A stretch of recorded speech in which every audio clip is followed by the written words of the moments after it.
if he would attend a benefit for the Lupus Foundation. Without hesitation, Yogi said absolutely. He was a great pitcher.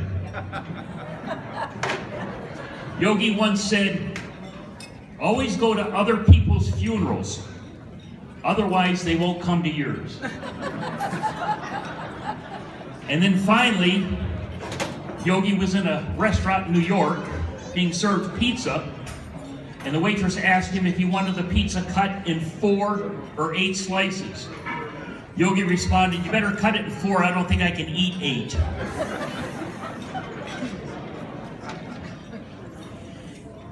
Now the introduction of our keynote speaker. A member of the 1968 World Series champion Detroit Tigers, Jim Price started his professional ball-playing career with the Pittsburgh Pirates in 1960.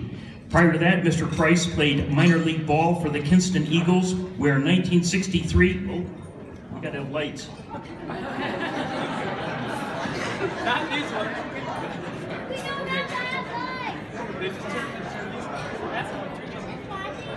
Main lights on.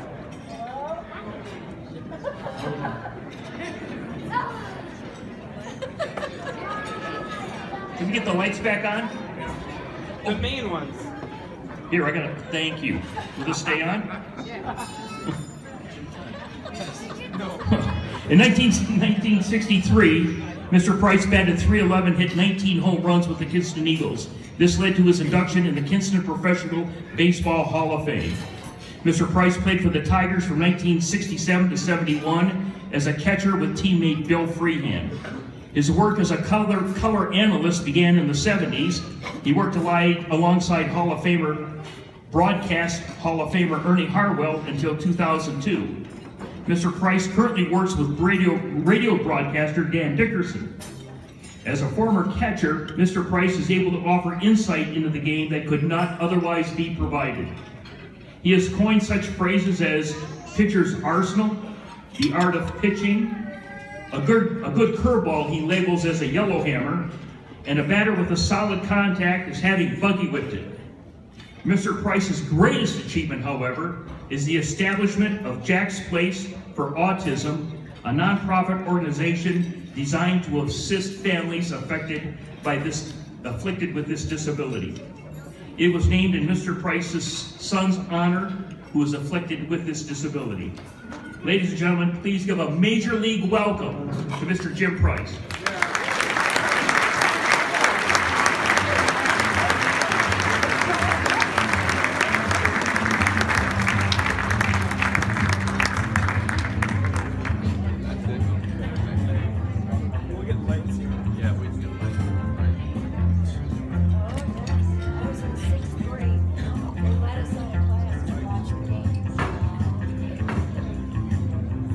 Hi everybody, let's play ball. What do you think?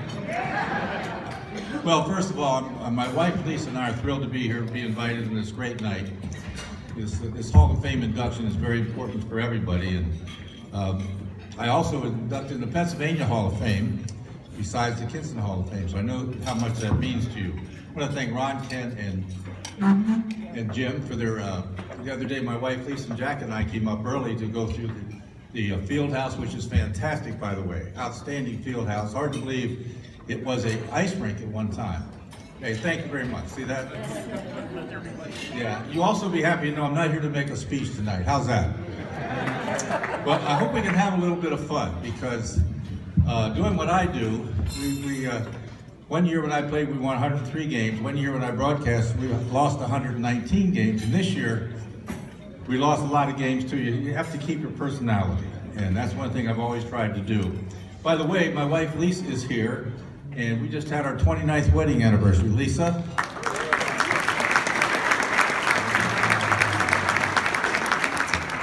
She's a tough girl, let me tell you.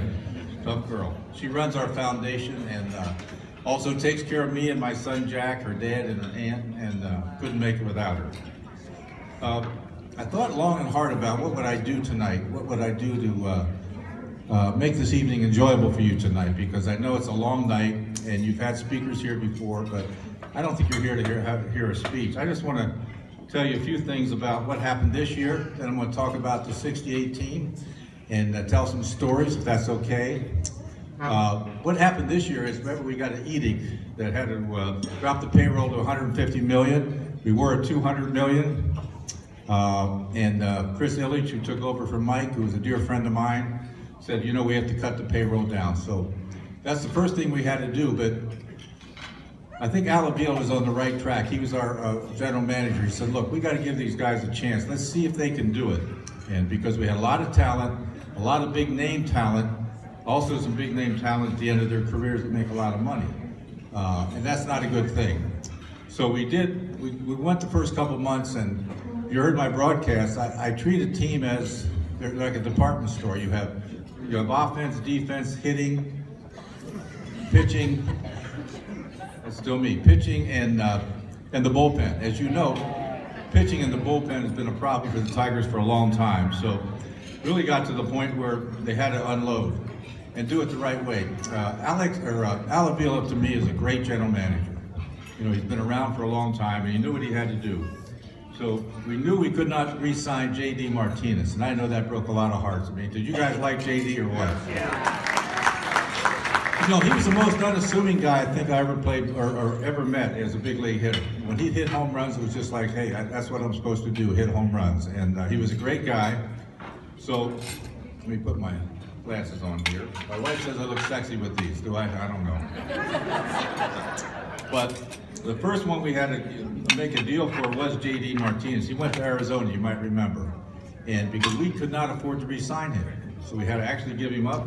But we picked up 3 young prospects. I'm going to talk about the prospects just for a minute or two. Now, wait a minute. It's not turned on. Oh, it's not turned on. It's not, no, there's an on and off on there, on the side. One's a fastball, two's Just an old catcher, bear with me here. on the side.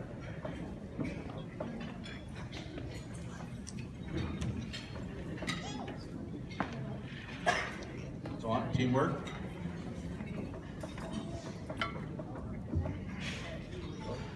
That's me again. Yeah. All right, here we go. J.D. Martinez, Justin Upton, Alex Avila, Justin Wilson, Justin Verlander. The first fellow we traded was J.D. Martinez, and I know it broke a lot of hearts, but we got 3 minor leaguers. Darnell Luga, Sergio Alcantara, and Jose King. All very good players, all very young, 20 to 22, all infielders. Then next to go was Justin Wilson. Justin Wilson and Alex Avila got traded to the Cubs. We got Jemer Candelario, who played third base. You might have seen him last year, the last month. He looks like he could be a player. We also got another kid that's very good, a shortstop, Isaac Paredes. Then we had to get rid of, I hate to say get rid of, but trade Justin Upton. He was not going to, he had a sign out in his contract. It was up to him if he wanted to come back. He did not want to come back to the Tigers. He was going to test the market. So we traded him to the Angels for 2 players, highly rated, Grayson Long, and a player to be named later. And then, of course, you know what happened after that. Turn the page here. Justin Verlander went to Houston. Now, where would Houston be without Justin right now? He's a future Hall of Famer. It got down to the last minute in the deal with Houston, because for him to be eligible for a playoff position on the team, they didn't want to get him for next year. They wanted him to win this year with Justin. And I watched every pitch that he ever threw for the Tigers. For the Tigers alone, he threw 40,000 pitches. Imagine that. 40,000 pitches, only on disabled list 1 time. And he went to Houston. You know what he's doing right now. We got 3 great prospects for him. We got a catcher, we got a center fielder, and we got a right-handed pitcher for him. 3 top prospects from the Astros. Now, all those players that I'm talking about, that's Jim again. How'd you get back there? Right. All these players that we got, they're low minor leaguers except for Jemer Candelario. You might have seen him play a little bit last year. But they're going to be in the fast track because now we have prospects. We really didn't have many prospects until we made these trades. Now we made the trades, and hopefully that they will be on the fast track to get up to help the big league team. This is the team that I played on, the 1968 World Series champion Detroit Tigers. Everybody remember them?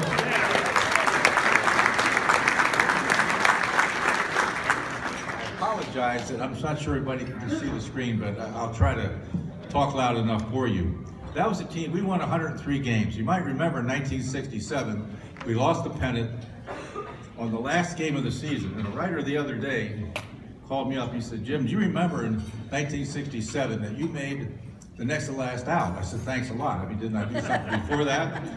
But I pinch hit in the bottom of the ninth in that game, and I hit a fly ball to deep left center field, just missed it. And then we went on to lose the game, lost the pennant by 1 game. Everybody, some people must remember that, 1967. Well, what that did for us, and we were all pretty young at the time, was make us feel we should be winners. We should be able to win the World Series. We lost the first game in '68, but 9 in a row we weren't on trail. I want to point out some fellows to you. On the far end over there, I know you all can't see, because there's third baseman Don Work. His nickname was Coyote because he had a big nose. Right next to him is a fellow by the name of Al Kaline. You all know Al? Al and I are best buddies, you know, and he has a job with the Tigers. When I retired broadcasting, I went. It's called you come to the ballpark, shake hands, and then leave about the 5th inning. That's my next job.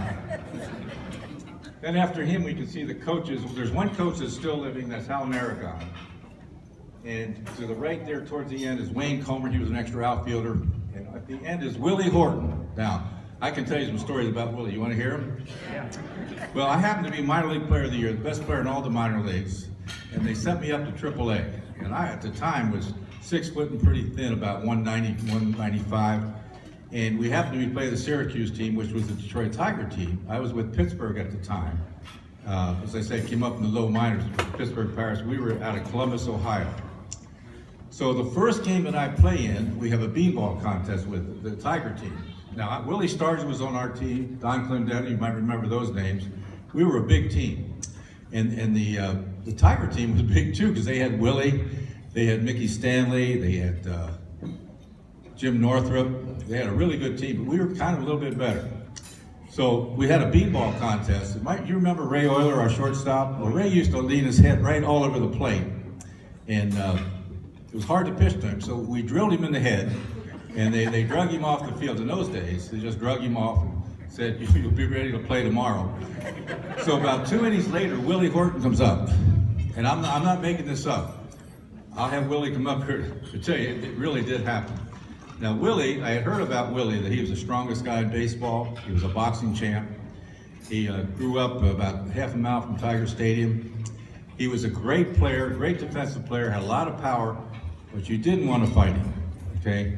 So after we drilled Ray Euler, they drug him off. 2 innings later, Willie comes up. And Willie comes up and looks at me and says, Price, I'm going to kill you if you come close to me. I go, what? You're going to kill me for what? What do you? He said, if you come close to me, you're dead. So I run out the pitcher and say, look, we got a problem here.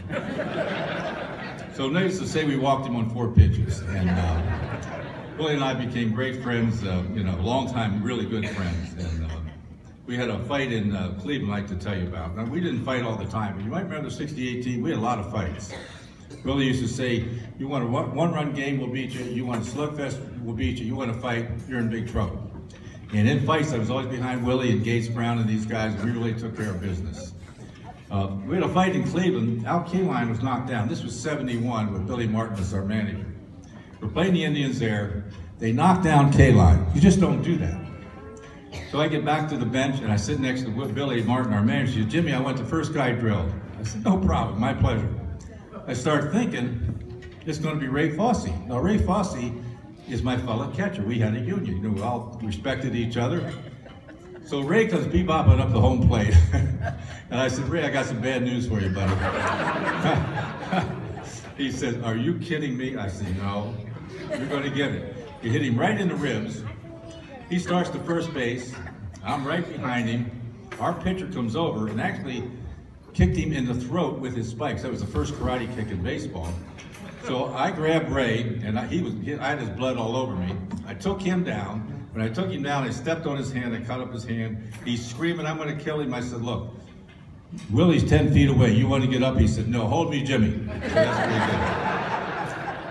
he did. And again, Willie and I became, you know, had a lot of fun together. We move on with this team here. John Warden is there. John Warden was a left-handed pitcher, and now his name is king crab. He does a lot with our fantasy camp. He won 4 games. Next to him is Earl Wilson, 6'5", 270. And he was another guy that you didn't want to mess with. And he had some problems seeing the ball late in his career, seeing the catcher signs. So there's one time we're playing Baltimore, and I think Brooks Robinson's up, and it's a night game, and Earl's going like this, he's squinting. And Brooks says, wait a minute, Jimmy, we got to talk about this. He said, just tell him to throw a certain pitch. You don't have to use a sign. So I said, fastball, fastball. He threw a fastball, he swung and missed. He said, now what else are you going to throw? How about a curveball? And now this is Brooks Robinson, Hall of Famer. I said, curveball. I threw a curveball and struck him out. And that doesn't happen very often. But Earl got old fast. Then we have Fred Lasher. Fred Lasher was a Under Armour, a side armor, and his nickname was Mr. Ed. Anybody remember that TV show about the horse? Well, he had a big horse head, so his name was Mr. Ed.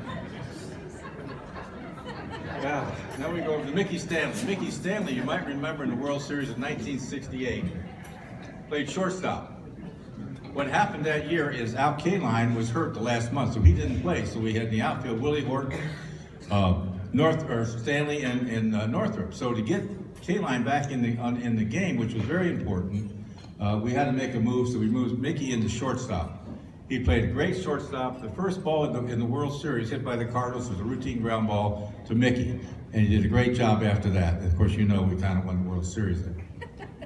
Is that my wife laughing? That's great, kid. Thank you.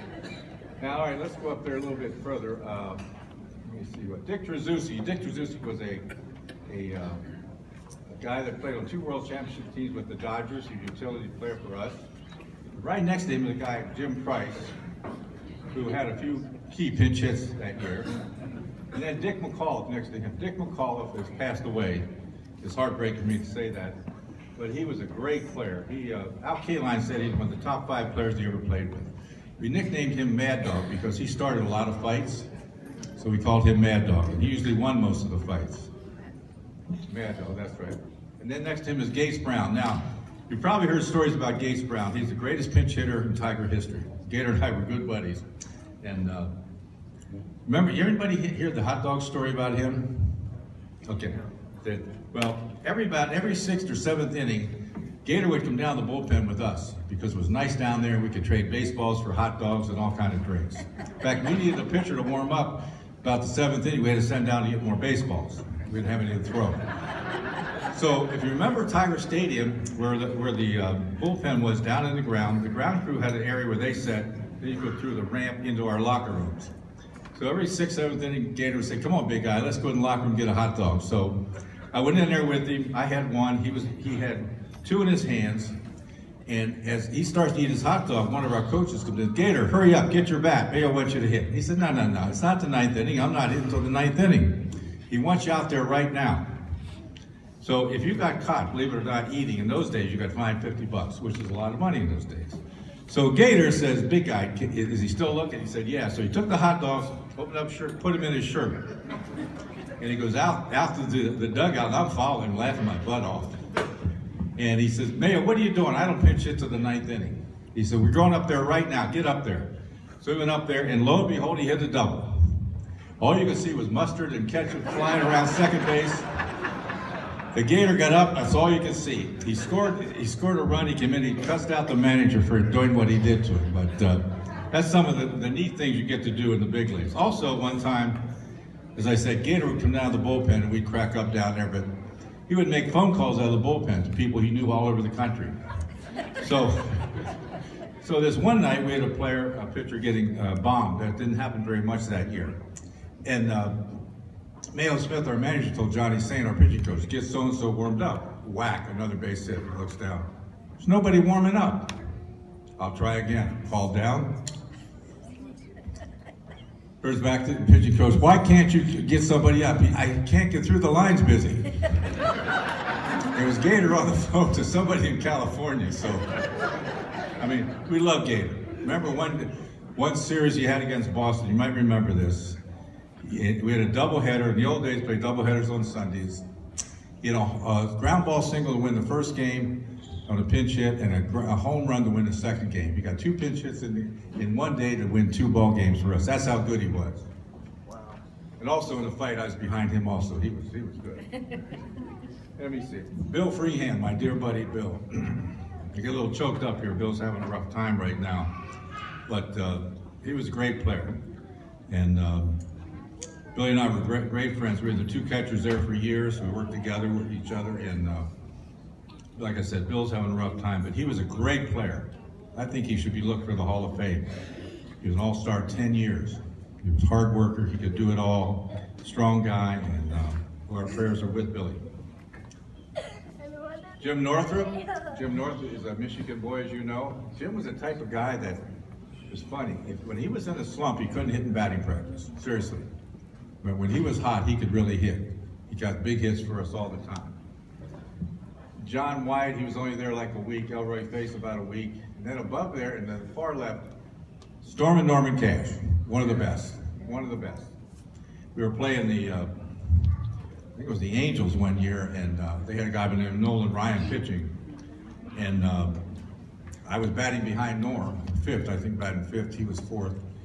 And he comes back, and he stops me, he says, Jimmy, come here. He says, I thought he had some inside information to tell me about Nolan Ryan. He says, don't go up there. I did, I had no choice, I popped him up. There was also a time we were playing Ryan, and you may have heard this story, but we had this big, I don't know, piano leg in the locker room we used to mess around with. But it was real big and real wide, and he tried to take that up to bat against Nolan one time. They wouldn't let him do it, but that was Storm and Norman. Tom Magic, he lives in Toledo. His nickname was Pizza. And let me see, Joe Sparma right in the middle. Joe Sparma passed away years ago, but he was, he probably had the best stuff in that 68 team. And to the left of him is the great Mickey Lolich. Mickey Lolich, I think, should be in the Hall of Fame. I don't know how you all feel, but I think he's a Hall of Famer.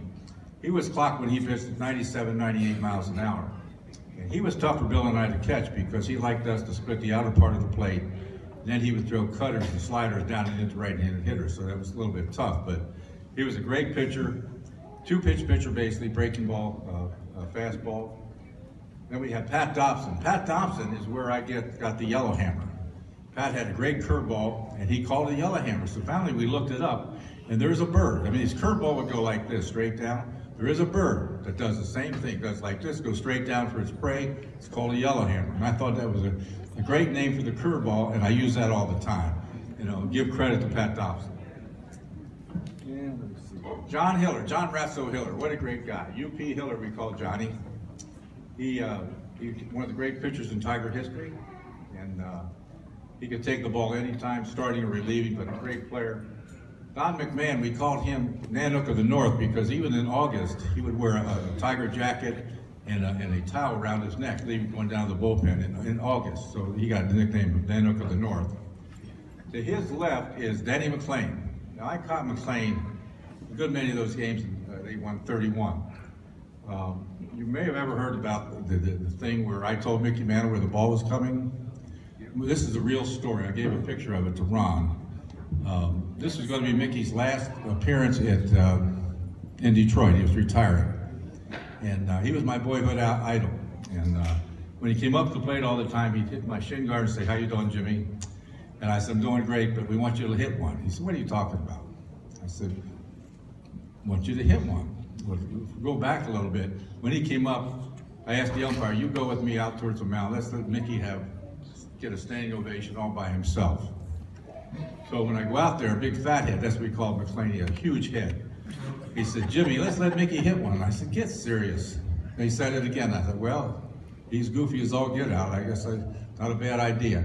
So I go back behind the plate and talk again to pick up where I said, Mickey, why don't you hit a home run? He said, get out of here. I said, go look at Fathead. He's going like this, you know, so forth. He said, tell him I'll take a mediocre cheese high and tight, which is a fastball up and in with not much on it. Now, we don't have that picture, do we? Yes, we do. It's there. Oh, we do? Hold on. Going the other way. There it is. This is the picture right here. That's me catching. That's the swing of Mickey Mantle. McLean signed it, and I signed it in the bottom. But that is a Ernie Harwell said that's a big part of Tiger lore, and that's the exact swing with Jim Price behind the plate there, giving a high and tight target. Tiger Lore, it's great. It's great. Go back to the ball club again. You know, we had some good years. Like we said, should have won in 67, won in 68. Should have won in 69, but Baltimore got a little bit better than us. They won over 100 games that year. Whoop, how'd he get up there? Let's talk a little bit about 2018. You might have heard we got a new manager by the name of Ron Gardenhauer, and I'm thrilled to get Darby. He's a great guy. He's a no-nonsense guy. That's Chris Illich and Al Avila, general manager, and Ron Gardenhauer. He was a manager with the Twins for 13 years. He won the Central Division Championship 6 times out of 13 years. So this was a great choice in my mind because Ron managed the Twins. If they had a bad game, and say we're playing in Tiger Stadium, they had a bad game, he would, once the crowd left the ballpark, he'd keep the team there and go out and work on fundamentals.